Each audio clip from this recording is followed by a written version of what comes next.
baby. Hello, my baby. Hello, my ragtime gal. Razzmatazz. Ra-da-da-da-da-da. La-da-da-da-da-da-da-da-da-da. Hi, friends. It's Victor Jory. Hang on. Hello, my ragtime. Hello, my ragtime. Hello, my ragtime. There, that's enough of that jazz. That's enough. It's a very nervous time here.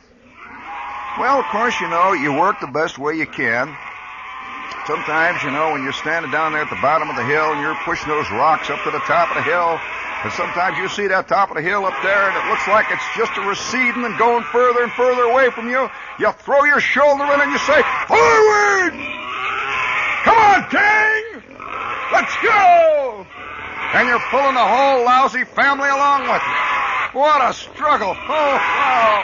Sometimes you don't know where the tears are going to start, where the laughs are going to begin. All right, gang, follow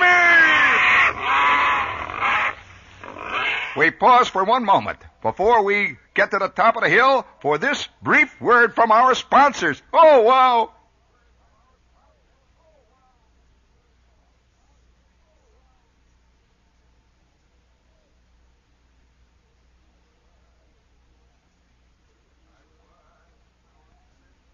I once knew a spinster who worked on a plan to get her a husband. She wanted a man. She dressed like a flapper and lifted her pan. She hoped she would soon be a bride. Mae West was her model. She copied her stuff. Yes, but she is too skinny, not buxom enough. Oh, she just couldn't take it when fellows got rough. So she let down her hair and she cried, oh, always a bridesmaid, but never a bride. Oh, stick around, gang. Oh, in the shade of the old apple tree, we will sit here and sweat. We will scratch, and someday we may make it to the top. Yet, in the shade of the old apple tree, Rasputin. So you're all in. Oh, wowee, oh, wow. It's going all the way in the shade of the old apple tree. All right, gang, let's go. Bring it up. Oh, don't stop now, Mike.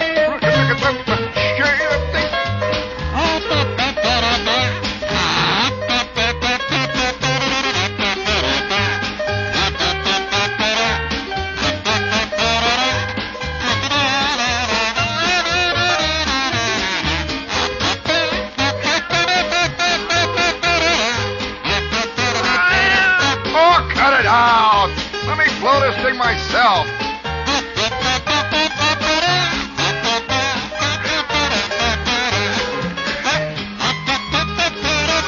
Oh, the old apple tree. At the shade of the old apple tree.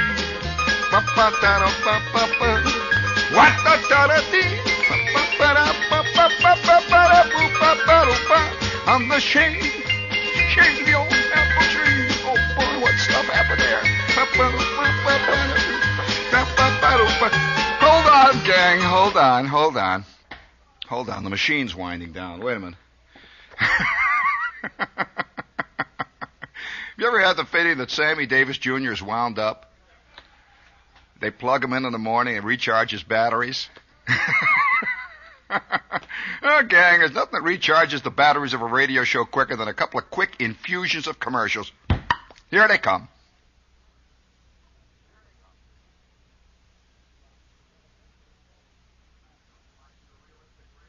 What's the matter? Don't you like surrealistic radio?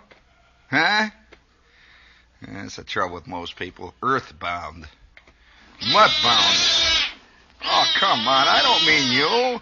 I'm not going to be...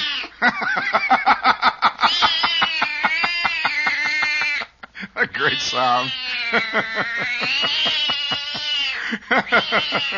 Here is Maggie McNellis. Crying out loud. Oh, shut up, will you? Oh, gee whiz, you know. After all, what is life but a little kick sound, Ned, you know, a little fun. All right, no, please, you know. Gee whiz.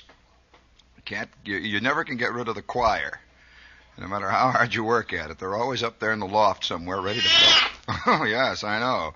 You know, it's a funny thing.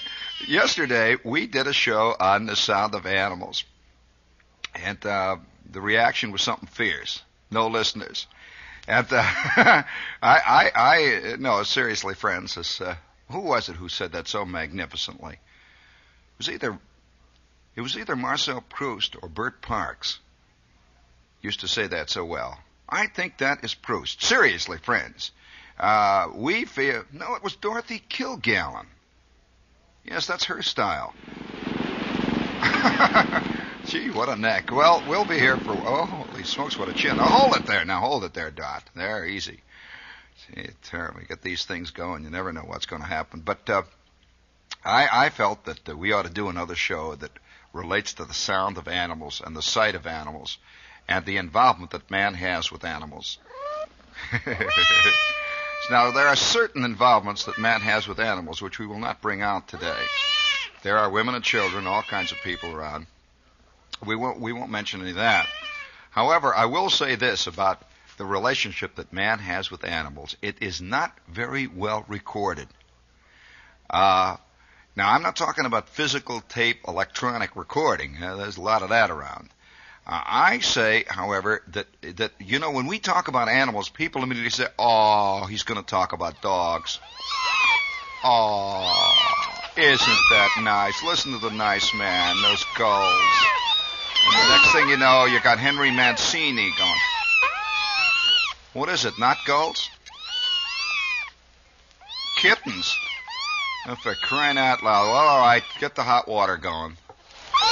Oh! Did you hear him yell when I suggested that the only thing to do with a bunch of kittens that you can't get rid of? But hold on there. No sounds now until we call for him. We're going to call for him very shortly.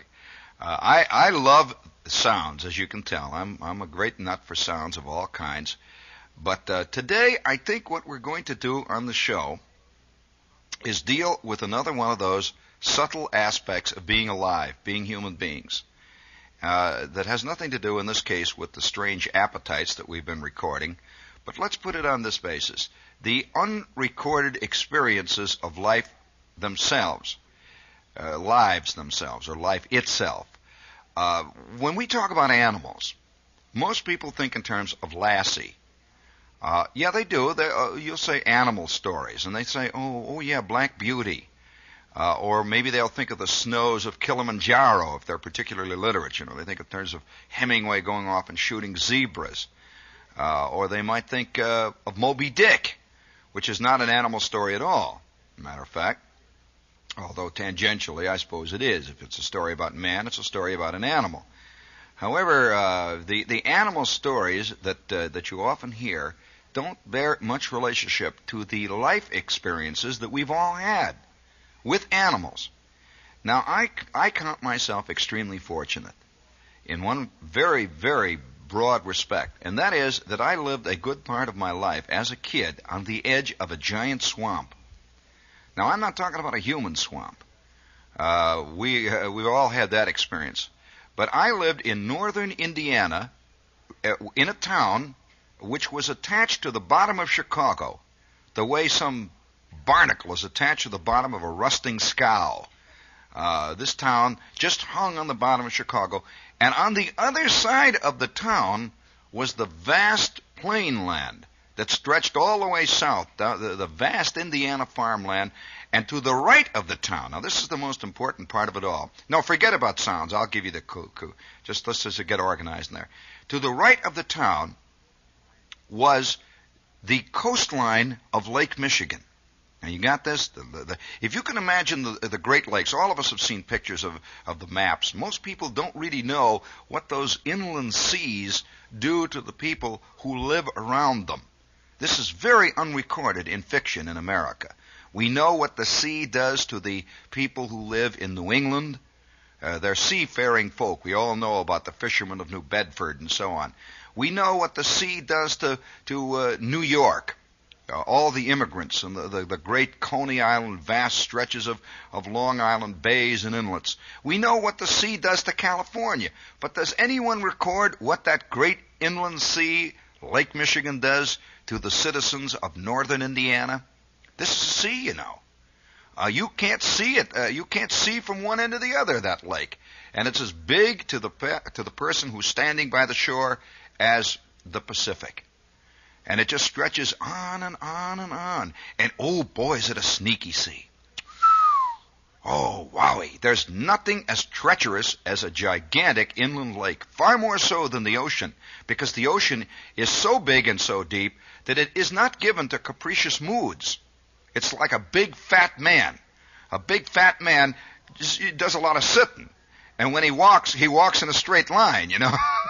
But let me tell you, boy, there are stories of freighters out on Lake Michigan. I can remember as a kid a freighter breaking up a mile and a half from our home, all in the space of about 5 minutes.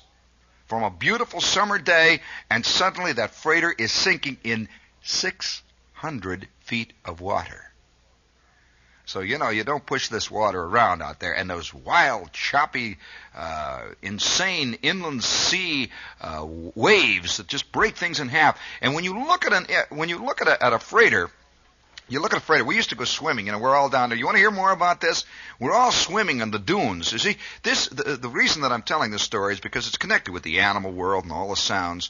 There is an area on the far south shore of Lake Michigan. If you can imagine that lake, it sort of hangs down just like a great big sack. It hangs down, and all the other lakes are up there going all the way up into Canada. And Lake Michigan hangs almost vertically in the country, just hangs down there. And way down at the bottom of it is Indiana. And Illinois comes together there, and right at that juncture is Chicago. Right at the curve of the lake, and it curves on up to Michigan. And if you go left, if you curve on west, it goes on up through Wisconsin until finally it reaches all the way up to a place called International Falls. Oh, wow, is that exciting. Eagle River. All those places way up on the edge, and that's called the Great North Woods. You've heard of that? And there are straits up there. What wild, wonderful Indian names the straits have that reach up into Canada. The Straits of Mackinac. Well, they call it Mackinac some places they call it Mackinac. I'm being to the people that they say, what do you mean? It's the Straits of Mackinac, or it's Mackinac Island usually they call it, and the Straits of Mackinac. However, yeah, that's right, see? They call it the Straits of Mackinac, but it's Mackinac Island. And they have islands up there called Beaver Island that lay in those wild straits. Now, if you're a fisherman and you don't know much about that area, I'm going to tell you a little story. This is a little brief postscript story about fishing up in the Straits of Mackinac. And before we do that, let's stop here for a second. Let these guys get off the hook, and we'll be right back.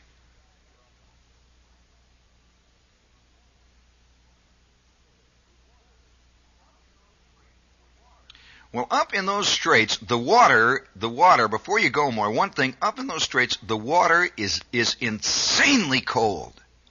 The water up in northern Lake Michigan and in Lake Superior rarely gets warm enough at any time of the year to swim. The water is just a little above freezing all the time because it's so deep, and it's spring-fed up there. And up in that area, men fish. It's far more exciting in many ways than genuine deep-sea fishing because it's deeper, believe it or not. Men fish in long boats that may be 50, 60 feet long, and they sit at the back end of these boats with short, stubby rods, and they will have 600 to 800 feet of piano wire, unreeled. The reason for piano wire we'll get to, but this is piano wire, and down at the bottom of that piano wire, at the end of it, is a spoon, a big silver spoon that's about the size of the average saucer, huge spoon. On one side, it's copper. And on the other side, it's silver. And that great spoon rolls along the bottom of Lake Michigan 600 feet deep up in that area, 500, 600 feet. And that spoon goes waggling through the water. And they'll fish up there for weeks without getting a bite, and then all of a sudden, boom! That rod bends double, and the boat, of course, is going against the current. The fish is going away from it, and it'll break any ordinary line. What are they hooked onto? 60, 70, 80-pound lake trout. Huge trout that come along and bang! They hit that spoon, and that rod just goes, and you can see that piano wire go, silver wire going down into that cold, clear, fresh water, way down into that green water, and they will fight that. They'll fight that fish for upwards of 4 and 5 hours before they get him off the bottom, because he works against the pressure of that water, fighting all the way until finally they land him, and there is that magnificent, one of the rarest of all fish, the huge Lake Michigan lake trout.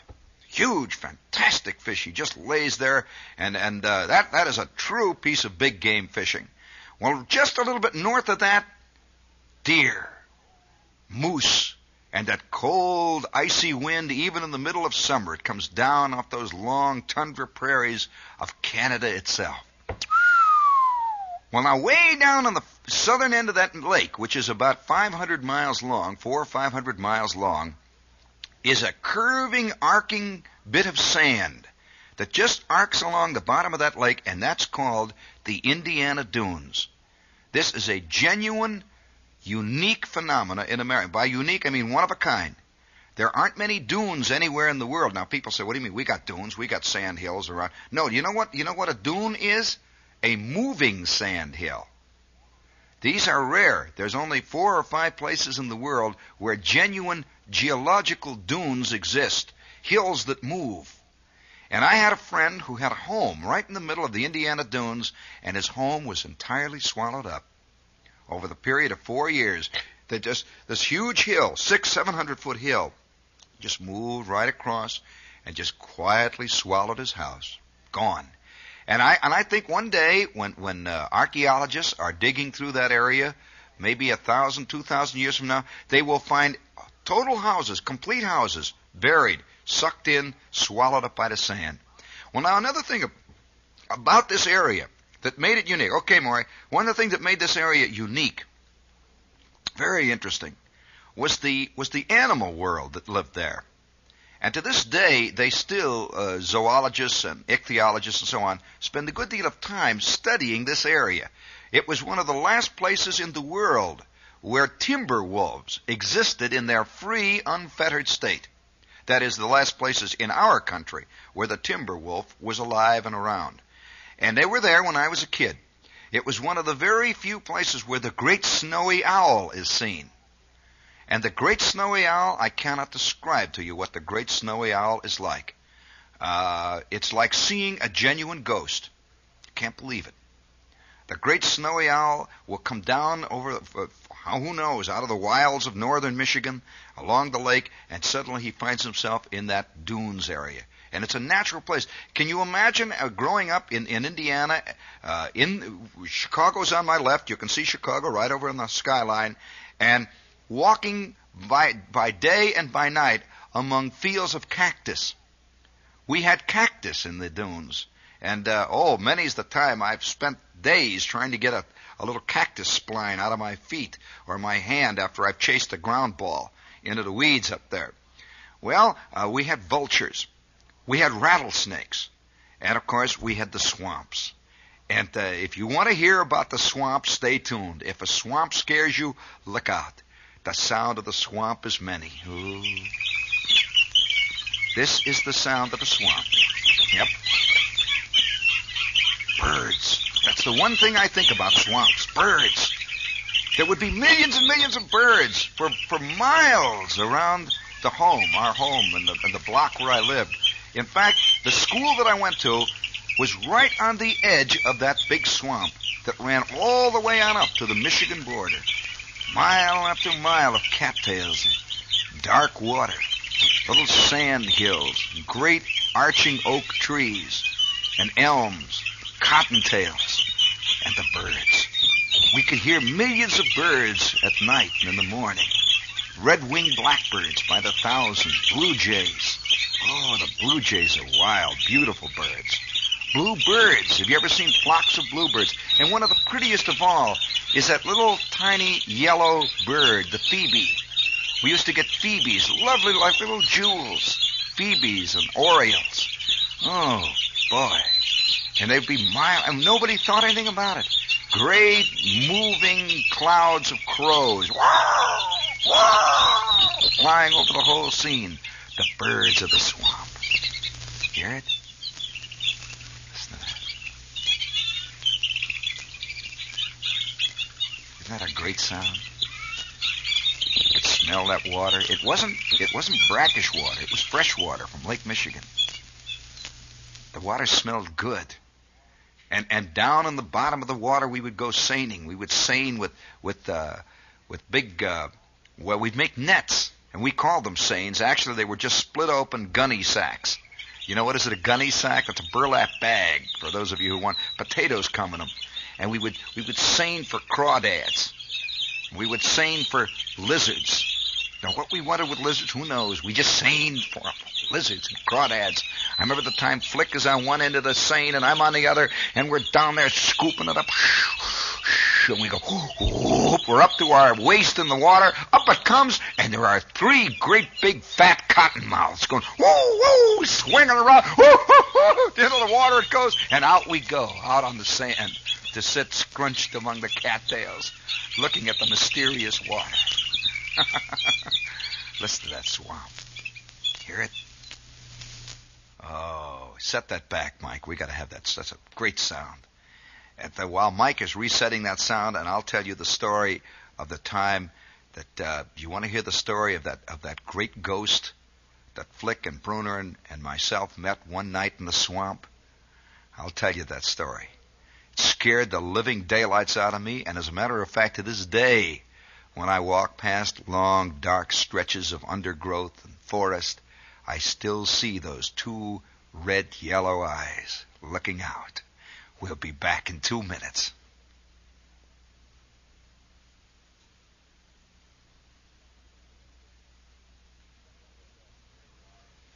Well, we would spend our Saturday afternoons, you know, that's one of the things that I consider myself fortunate about.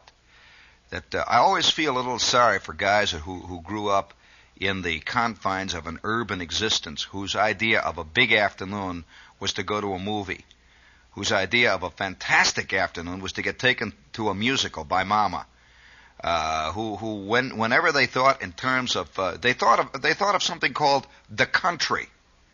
Have you ever heard that phrase? Kids talk about going out to the country. Well, that meant nothing to us, you know. We didn't live in the country. We didn't think so. We lived where the swamp was as natural a part of our world as the subway is to the world of a kid in New York. I don't think a kid in New York thinks of himself as living in the city, capital. He just, you know, he's here. It's just as natural. They don't use those phrases really as much as they used to, actually, I suppose, because the differentiation between the country and the city is not as clearly marked nor defined as it was then. So when you go up to Connecticut, you're not going to the country. The word is used in a very different context today. Connecticut is an extension of New York. It may have more bushes and more trees, but it's got the same drugstores. It's got pretty much the same Merritt Parkway world. It's got the same Howard Johnsons. But in those days, there was a genuine swamp. No roads through it, remember. That's genuinely the country. They didn't have it marked off with a big bridge over it. It says bird sanctuary that way.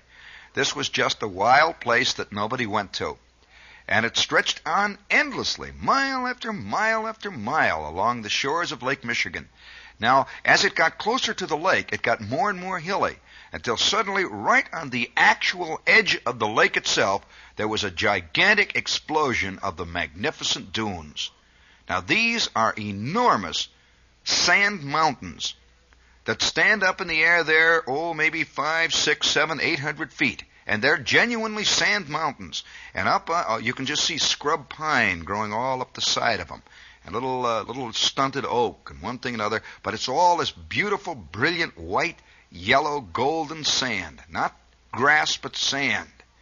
And we used to run from the top of one of these things, 500, 600, 700 feet, straight down. You could hardly remain standing because they'd come down. And we would climb at fantastic effort, sweating, struggling in the sand, until finally we'd get way up to the top. And it's hot, it's summertime.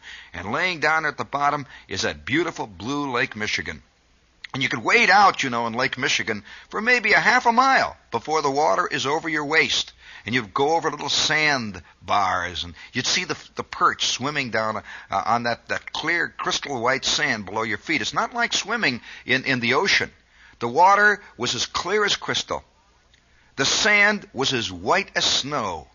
There were no weeds. There weren't even rocks, just sand on the bottom of that thing. And sometimes when the water was still, it looked like there was no water at all. Have you ever seen photographs, that beautiful picture they have of Bermuda, where the boat is floating on top of that sand? That's exactly the way it was in Lake Michigan. And sometimes you would swim, and you'd see people swimming, and if you were a block away, it looked like they were swimming in the air. It's just enough that the water is that clear. It's crystal water, it's spring-fed. And then way out, the water would get bluer and bluer until finally it would get kind of a slate green. And off on the horizon, you would see those fantastic lake freighters. A lake freighter looks like no other boat you've ever seen in your life. It does not look like the Queen Mary. It does not look like an ocean freighter. You don't see many pictures of lake freighters. They lay so low in the water. And they're really just a whole series of tanks welded together. They stretch some of those boats, In fact, I think I've heard the rumor, whether it's true or not, that the longest boat in the world, the biggest boat in the world, is a Great Lakes steamer. It is a boat that carries iron ore from up in Minnesota down to the steel mills. This thing is, maybe 1,500 feet long. Fantastic boat. And they would lay across the whole horizon. We'd see them out there moving across.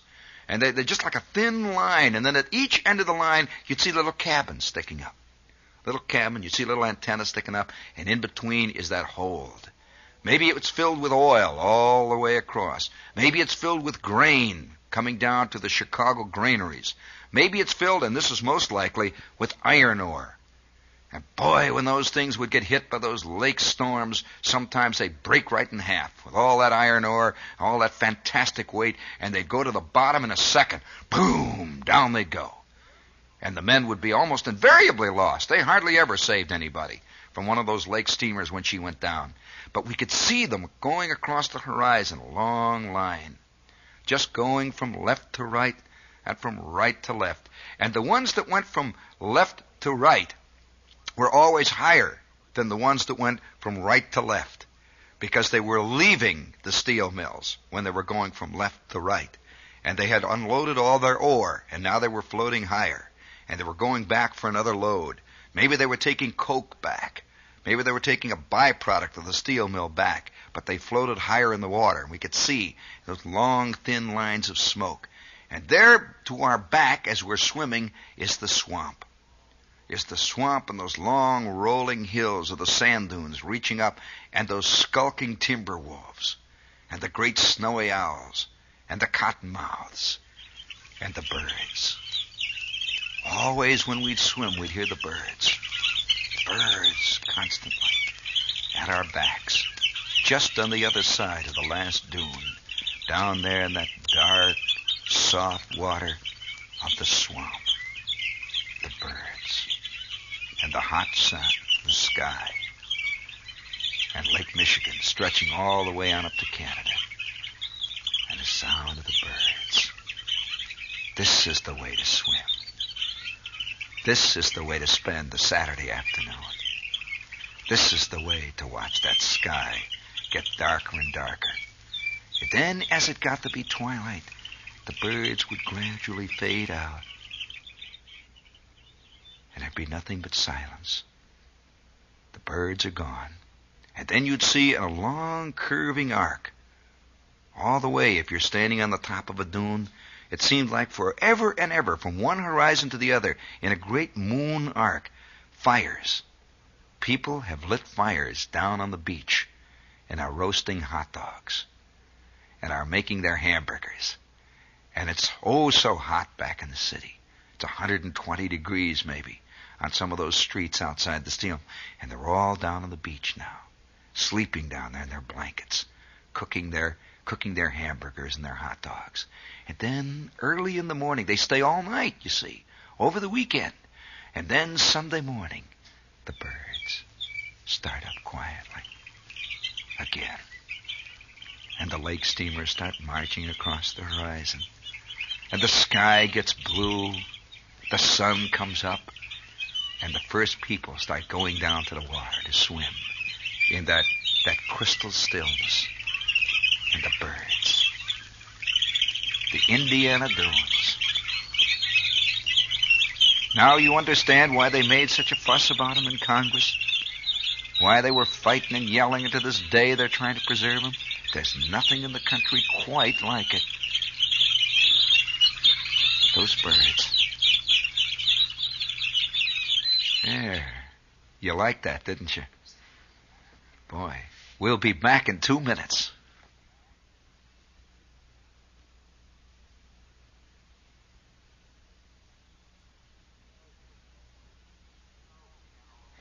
Well, you know, we had all kinds of things we do. Do you want to hear more about the dunes? One of the best things that was really part of going to school in that area was the first day. The kids used to go out, the first big day. It's still cold. Oh, it's 100 degrees below zero. But because it's March or April, the kids begin to get the itch, and they go down to the dunes. They knock off school for a half a day, and they split out and get into somebody's car, somebody's hot rod or something, and drive out to the dunes, just laying there after the winter. Boy, I'll tell you, there's nothing more exciting than to see the summer begin in a place like the dunes, where you can really see it. You can really see it. All way out in the water, you can stand up on the top of those dunes, and you can see far out the ice flows. That's something you miss here in the ocean, But Lake Michigan, during the depth of the winter, freezes practically, miles and miles out. And then in the springtime, that ice breaks. One of the biggest things that used to happen around that part of the country was when ice breakup time came, and the first spring steamers came in. The first steamer would come in from up around Minnesota somewhere, Duluth, and you'd know that spring is on its way. You could see those big ice floes like icebergs floating miles out. Big, long, white, thin lines sticking high up in the air some places. And we'd stand up on top of the dunes with that icy wind blowing. Oh, boy, that icy wind is coming down out of Canada. And yet the sun is hot on the back of your neck. You feel that sun, and it's springtime, in spite of the fact the temperature is now 31 degrees. And the water is just quietly rolling in down there. Not a soul. There isn't a beer can. There isn't a thing for miles. And off to your left, you can see the thin, wisping smoke of the steel mill reaching up into the sky. And I remember one particular day, 4 or 5 of us, me and Flick and Bruner and Schwartz, took our afternoon off and went down to the beach, down at the big old dunes beach, and the temperature, oh boy, it was bitter cold. But it was so sunny and so wonderful and so spring. And you could hear off in the distance the very first, one of the most fascinating things that happens in a place like the dunes is that you can see the very first beginnings of the nesting. You can hear the very first birds, because one of the first things that happens when winter goes, the birds come. Now, you don't see much of that in the cities, primarily because we're in the cities, And the kind of birds I'm talking about are not city birds. Red-winged blackbirds do not come downtown in the Loop in Chicago. Have you ever watched the red-winged blackbirds fluttering among the cattails? Oh, what a sight. Gee, they little flashes of red, ding, ding, ding, ding, and you see those big, beautiful birds, those red-winged blackbirds. One of my favorite birds, by the way, that magnificent yellow beak. And right at the very crack of spring, it's not even spring yet, it's still winter, we could begin to hear the first birds. There they go. And I think it's the birds that made the kids go mad. Because the kids were like birds, They began to feel the same urge. And we're standing up on top of that hill.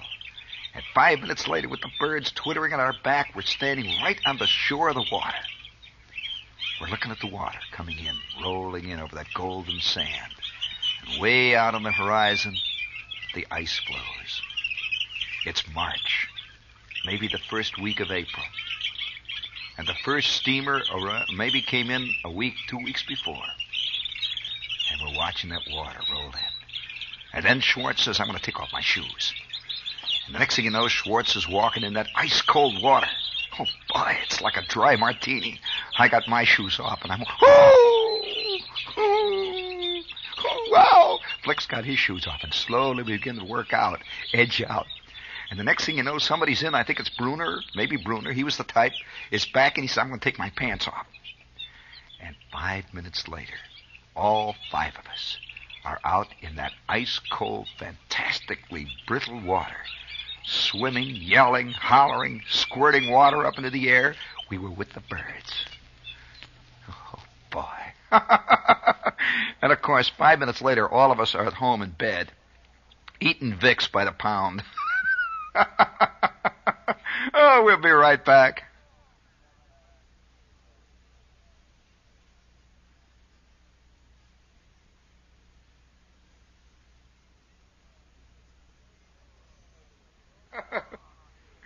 Oh, I'll tell you, there's no medium in the world, if I may be just a little bit chauvinistic here about this medium. There is no medium in the world that can reproduce that feeling like radio. I have read stories about the dunes. Poor guys try to write about it. You know, they write essays and stories about it. I have seen movies. They did a beautiful television documentary on the dunes. But you know what you miss with those documentaries? I don't know what it is. Maybe it's the poetry. You miss the poetry of it. All you can see are the hills or the trees.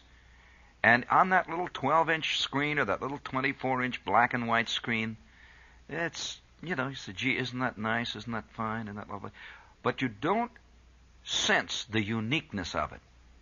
I've been in some places that I would recommend people who love America, and I happen to love it. I love America physically and every other way, but particularly do I love it physically. There are some places I would recommend to people, if they've never been there, go. Go. Have you ever been in the dismal swamp of Virginia? Oh, that's fantastic. Have you ever been in the Great Smokies? Oh, well, you know what I mean then. Oh, boy, I've been in Switzerland. I've been in a lot of places, but there is something mysterious about the Great Smokies. And they are that, They're smoky mountains. There's a kind of blue-purple haze that hangs over them. And I can only say, if you've never been, go. There is another magnificent place that you must go to, the Everglades. Large numbers of people have never gone to the Everglades, and I was so delighted when I read a few years ago that they've made it into a national park, and they're not going to fool around with it. They're not going to destroy it. They're not going to put hot dog stands, and Howard Johnson is not going to get the concession. It is just going to be there. Go to this place. Another place I would recommend absolutely without hesitation. If you're out in the East and you come to New York City, please take a day off of running around New York. Go straight north, and go to Bar Harbor, Maine. And when you get up in Bar Harbor, it's only about maybe an 8-hour drive from New York. It's only a 2-hour airplane trip. But you get to Bar Harbor, you go to the Cadillac National Forest, which is all the things that you've ever dreamed that the rocky coast of Maine should be, but never quite is. Unbelievable. Magnificent, those lakes laying down there at the bottom of those fantastic mountains. The highest mountains on the eastern seaboard, just reaching to the sky with those strange little scrubby trees. And the moose, there are moose there, There are deer there. And there are those huge Maine hare, those great Maine rabbits. And then, of course, the sky and Frenchman's Bay and that Schoodic Island lying off the bow there. And once in a while, you can see a nuclear submarine coming in.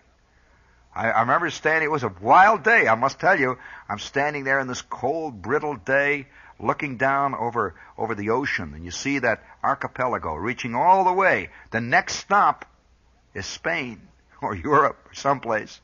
Greenland, who knows? And that archipelago is curving out there, and I can see that tiny town way down at the base of Cadillac Mountain. This is the Arcadia National Forest. And way down I see that tiny town of Bar Harbor. And suddenly I'm aware of a boat moving. It's the Nautilus. It's one of the atomic submarines. Way down there. And you could see all around it lobster boats with those fantastic little lobster floats, red and orange and yellow. And he just moved quietly through that still blue water. Oh, what a place. You want to hear about some other places I've been that I would recommend without hesitation? Go up to the Great Thumb of Michigan. Have you ever heard of the Thumb? Well, the Thumb is the part of Michigan that's clipped off right at the top. It's way up north of Houghton Lake, up north of Traverse City. The Thumb of Michigan is probably as close to real, up in that area, that little tiny, take your map out and look at that little area where Michigan just sort of ends in a little thing. It looks like a little fingernail sticking up there. That is real wilderness. In fact, there are so many deer up there, you just have to sort of brush them aside as you go through those dark fir forests at night. Oh, what a place. Cold and lakes. Everywhere you look, lakes. Lakes, lakes, lakes, thousands. And those fantastic Canadian geese just laying there, resting. I'll tell you about one afternoon when I lay in cattails next to a pond no larger than about a city block, a pond, just laying in the middle of November in Michigan with the deer moving down to drink. And I lay there watching this tiny pond that was just filled to the brim with smallmouth bass, little pond. And the entire surface of the pond was covered with a flock of great barred Canadian geese that had just quietly drifted down for a 5-minute rest. The entire surface, there must have been 500 of them, all floating into the wind, facing the same direction, like a whole school, a whole fleet of galleons, those high arching brown and white curving black necks, and all of them just laying there silently, facing into that north wind. And thus the edge of snow is drifting down. Oh, what a fantastic country we live in.